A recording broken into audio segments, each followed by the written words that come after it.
Salut les furieux! Eh bien, je suis très content de vous retrouver aujourd'hui pour une nouvelle vidéo. Une vidéo qui parlera avion, qui parlera drone. En fait, on va vous présenter aujourd'hui une machine un petit peu spéciale, ce qu'on appelle un VTOL, c'est-à-dire un appareil à décollage vertical qui est un mix entre le drone et l'avion. Si vous vous rappelez bien, il y a quelques années déjà, on vous avait présenté sur la chaîne le XK X450. D'ailleurs, JF l'avait bien explosé, l'avait détruit. Pourquoi? Parce que cet appareil était peut-être pas assez au point d'un point de vue de la stabilité. Yuxiang nous ressort la même machine, mais en nous promettant plusieurs choses.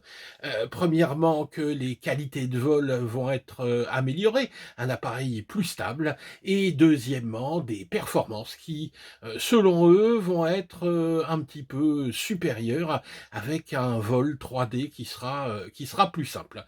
Moi, je ne demande qu'à voir. Et ben, c'est ce qu'on va faire tout de suite en découvrant ce W500 Yuxiang. Allez, bonne vidéo. Alors, le W500 arrive dans une boîte, vous voyez, qui est une boîte de relativement grande taille vis-à-vis de la taille de l'appareil. Bah oui, c'est logique, il arrive en une seule pièce, donc il faut tout faire rentrer là-dedans. C'est bien protégé, du polystyrène à l'intérieur. Donc la marque, c'est Yuxiang, livré évidemment avec sa radiocommande. Et puis bah, l'avion où il y aura quasiment rien à monter, si ce n'est les deux petites dérives. Alors qu'est-ce qu'on voit là-dessus? On voit qu'il y aura un contrôle d'altitude, des flips à 360. Ça c'est un peu mensonger dans le sens où il n'y a pas de touche spéciale. Ce sera en manuel, donc en manuel n'importe quel avion doit faire des flips, hein. Un gyro évidemment pour le contrôle de la stabilité, une radio en 2,4 GHz et aussi un truc qui m'ennuie, une petite maison, mais il n'y a rien d'écrit. Une petite maison, évidemment, ça vous évoque le RTH, le Return to Home. Et ben, sauf qu'il n'y en a pas de Return to Home là-dessus. C'est logique qu'il n'y a pas de GPS.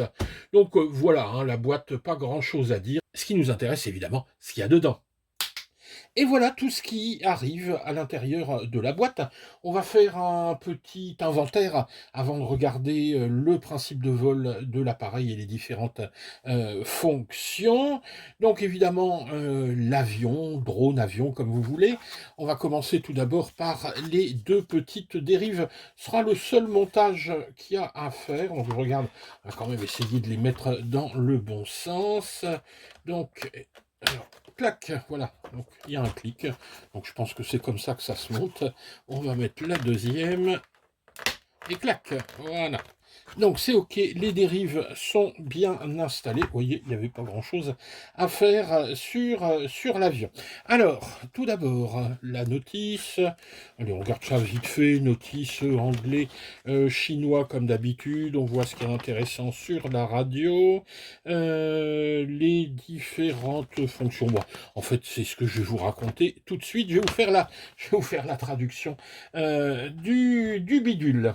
Alors, donc l'avion, la notice, l'avion est tout monté, évidemment. La radio, qui est une radio ici relativement classique, on retrouve chez XK, c'est la T6, ici le modèle avec le petit bouton poussoir. Pour les hélicos, il y en existe d'autres, on retrouve ça chez eShine, etc.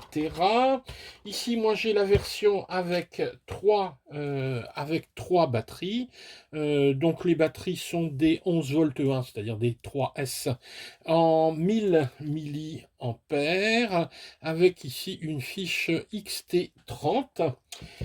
Ça arrive avec un petit chargeur, donc on chargera ici par la fiche de balance.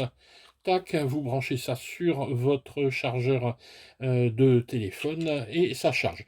Donc autant dire que ce genre de batterie qui fait 1000 milliampères, si vous avez un chargeur à 2 ampères, il va vous falloir, ouais, il va falloir une bonne heure, hein, je pense, hein, pour charger ça. Donc les 3 batteries, 3 heures. Vous voyez que bon, quand on commence à voir ce genre de petites choses, l'achat d'un petit chargeur peut être intéressant. Donc le chargeur, les batteries, là-dedans, qu'est-ce qu'on a? Deux hélices, trois hélices de rechange.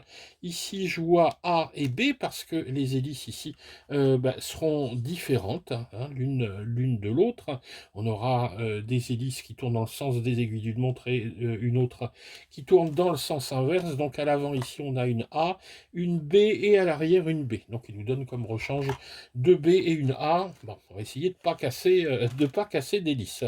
Voilà, et puis c'est tout, on a fait le tour de ce qu'il y avait à l'intérieur de l'appareil. Ici, vous voyez que la canopie s'ouvre, on mettra la batterie ici. Donc avant de regarder un peu comment fonctionne l'appareil, on va regarder ses mensurations. Alors, il fait combien? Il fait 45, hein, donc 45 d'envergure, et en longueur, il fait 45 sur 45. Voilà, bon, c'est pas très très grand. Il fait, alors je ne l'ai pas pesé, mais j'ai vu sur la fiche, il fait 310 grammes. Oui, c'est quand même assez lourd. Heureusement qu'on va avoir des moteurs qui vont bien gérer l'assiette de l'appareil. Parce que moi, je le trouve quand même un tout petit peu lourd comparé à ce que je fais voler de cette taille-là, qui est bien plus léger. Mais bon, ça veut rien dire. On verra ce que ça donne en vol. Ici, vous avez des petites lampes qui s'allumeront lorsqu'on branchera l'appareil. Alors, le principe de vol de ces avions qu'on appelle des VTOL, c'est-à-dire des appareils à décollage vertical, c'est assez simple. Vous avez ici trois moteurs, et les deux moteurs avant ont la particularité de pouvoir fonctionner soit comme ça à l'horizontale, soit comme ça à la verticale. La position ici sera donnée par un petit cerveau qui va monter ou descendre ces deux moteurs. Le moteur arrière, lui, ne fonctionnera qu'en mode vertical, hein. Et puis quand les moteurs avant passeront à l'horizontale, celui-ci s'arrêtera et on sera en mode avion. Donc on a deux modes, un mode drone à 3 moteurs, donc l'avion va faire de la sustentation comme on a l'habitude de le voir avec nos petits drones, et puis ensuite, une fois en l'air, on enverra les moteurs vers l'avant pour le faire voler cette fois-ci à l'horizontale comme un avion. Alors vous allez me dire quel est l'intérêt du truc? Il est double, c'est que on va pouvoir décoller d'endroits un petit peu inaccessibles, c'est-à-dire on n'a pas besoin de piste ici pour décoller ou atterrir. On peut quasiment partir de son jardin.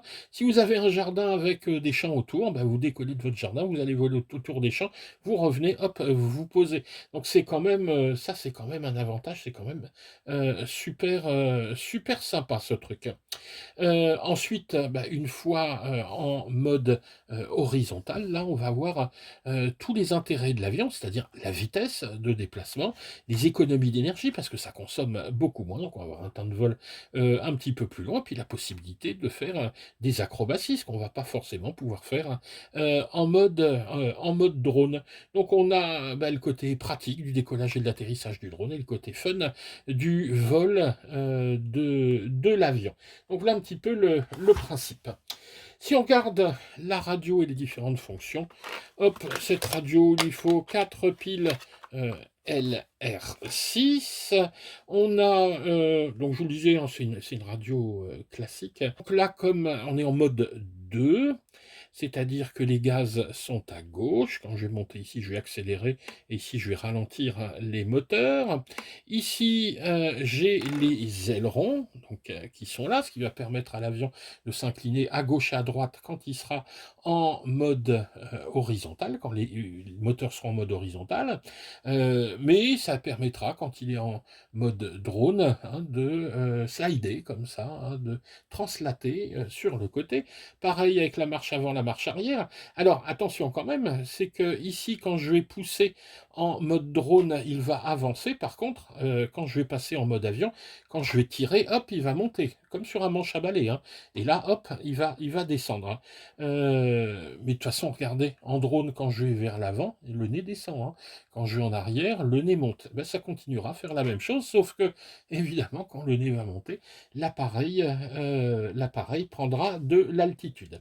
Ici, habituellement, sur un avion, on a la dérive, mais ici, vous voyez que les dérives ne sont pas mobiles, mais ce sera remplacé tout simplement par une différence de vitesse sur les moteurs. C'est-à-dire que ici, je vais avoir mon moteur droit qui tournera un petit peu moins vite et le moteur gauche un petit peu plus vite. Donc l'avion ira plutôt vers la droite et inversement de l'autre côté. Donc voilà pour les déplacements. Les petits boutons là-dessus. Alors si j'allume, on a un petit écran sur lequel il y a quelques informations. Hop, la première chose, ici ce petit bouton H et L, ici vous voyez je suis à 100%, on a eu 2 bips, c'est-à-dire que je suis au maximum de la vitesse. Et ici un bip, je suis à 80% des possibilités, donc c'est ici va être plus cool, hein, l'avion, ici sera un petit peu plus nerveux, donc c'est petite et grande vitesse. Ici, mode 1, mode 2, c'est pour choisir si je veux mes gaz ici ou mes gaz de l'autre côté. Si je passe en mode 1, il faudra utiliser les petites vis ici, hein, pour resserrer d'un côté et desserrer de l'autre, pour passer les gaz ici. Ce petit bouton-là sert à rien, c'est le mode photo, il n'y a pas d'appareil photo dessus. Ici, une touche un petit peu bizarre, lock. En fait, c'est un bouton soi-disant d'urgence. Quand vous avez un problème et que vous coupez le moteur, en fait, il faut appuyer là, puis appuyer là et faire un appui long. Vous voyez, question interne de panique ou de sécurité, c'est pas l'idéal. Enfin, et c'est quand même le plus important ici, ce petit interrupteur sur lequel on va voir les différents modes de vol. Donc ici, en mode M, c'est le mode vertical, c'est-à-dire le mode drone. Les moteurs seront ici à la verticale. En bas, le mode où l'avion va se placer ici verticalement. On n'aura pas un drone comme ça, mais on aura un drone à la verticale, donc le mode V. Et entre les deux, le mode 6G, c'est-à-dire que l'avion volera comme un avion radiocommandé, mais avec la stabilisation. Il sera toujours stabilisé, donc il sera facile à piloter. Dans ce mode, si je veux passer ensuite en mode manuel, c'est-à-dire avec un avion radiocommandé comme les autres, sans stabilisation, avec toutes les possibilités de faire des rolls, de faire des loopings, donc de faire des tonneaux, de faire des boucles, j'utilise hein, les bons termes, il suffit d'appuyer, tac, voilà, sur ce bouton. Là, on passe en mode 3D, et ici, je suis en mode 6G, qui est le mode stabilisé. Alors, on va brancher notre engin. Alors, bizarrement, ici, contrairement à ce qu'on fait habituellement en aéromodélisme, il faut brancher l'avion d'abord. Donc, on va brancher notre avion. Hop, tac. Bon, je referme. Oui, oui, on va refermer la canopie. Alors, hop. Faut bloquer. Alors, si possible, bloquer la batterie plutôt vers le milieu, histoire d'avoir un équilibre correct de l'avion. On allume, voilà, la batterie. On va faire haut, bas, tac. Vous voyez, les lumières ont arrêté de clignoter, l'appareil est initialisé. Ici, je suis en mode drone, vous voyez que les moteurs sont vers le haut. Si je passe, donc là, il va voler comme ça. Je peux le faire voler ensuite à la verticale, comme ça, en équilibre. Alors, vous voyez plus le nez de l'avion. Dans ce cas-là, je vais baisser le switch. Hop, et vous voyez, les moteurs sont passés à la verticale. Si je veux voler comme un avion, je vais me mettre tac, en position intermédiaire. Hop, et voilà. Là, les moteurs se remettent comme ça à l'horizontale. Et là, je pilote comme un avion. Écoutez, on a le gyro qui est en action ici et qui compense hein, de chaque côté. L'avion est en mode ici stabilisé. Si par contre je passe en mode 3D, vous allez voir les lumières s'éteindre. Hop. Alors j'ai toujours un petit peu de stabilisation, mais cette fois-ci, je vais pouvoir me retourner complètement, ce qui n'était pas le cas en mode 6G où on m'empêche justement d'aller me mettre la tête à l'envers pour éviter de me casser de me casser la figure. Donc voilà, les lampes ici sont rallumées. Je suis en mode 6G et hop, là je passe. Si je suis dans ce mode-là, vous voyez, l'avion va voler comme ça, comme un drone. Alors, étant donné que j'ai une stabilisation, ce qu'il va falloir, bien évidemment, c'est calibrer le gyro. Comme sur un drone ici, on va mettre les sticks en bas et à gauche. Et là, vous allez voir ce qui va se passer. Regardez bien les petites lampes. Hop, tac, ça clignote. Hop, voilà. Là, mon gyro est calibré, donc évidemment à faire avec l'avion à l'horizontale sur une surface, si possible plane. Enfin bon, l'avion à plat, hein, et puis ça fonctionne bien comme ça. Pour allumer les moteurs, alors là je ne vais pas le faire évidemment, à l'intérieur, on va placer les sticks, hop, en bas et de chaque côté à l'extérieur. Et là, le moteur va démarrer, mais par contre, il faudra mettre tout de suite un petit peu de gaz, sinon il va s'arrêter. Voilà, donc pour le fonctionnement global de cet appareil, bon, bah, vous allez me dire, oui, j'ai raconté plein de choses. Ce qu'il faudrait maintenant, c'est aller le voir voler. On va se retrouver, bah, je pense, au terrain. Je ne sais pas encore, hein, parce que je viens de le recevoir.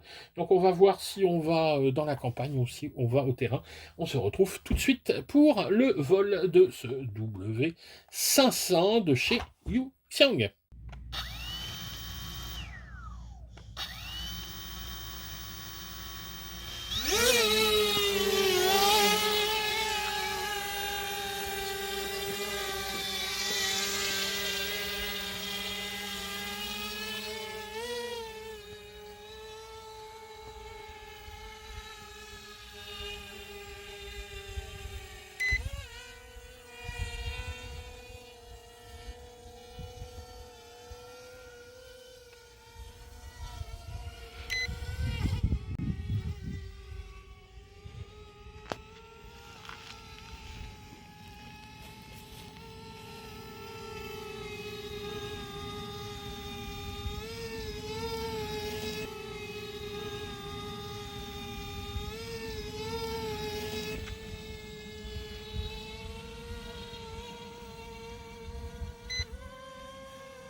Je suis. Il est super rapide. Il est super petit surtout.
Bonjour. Bonjour.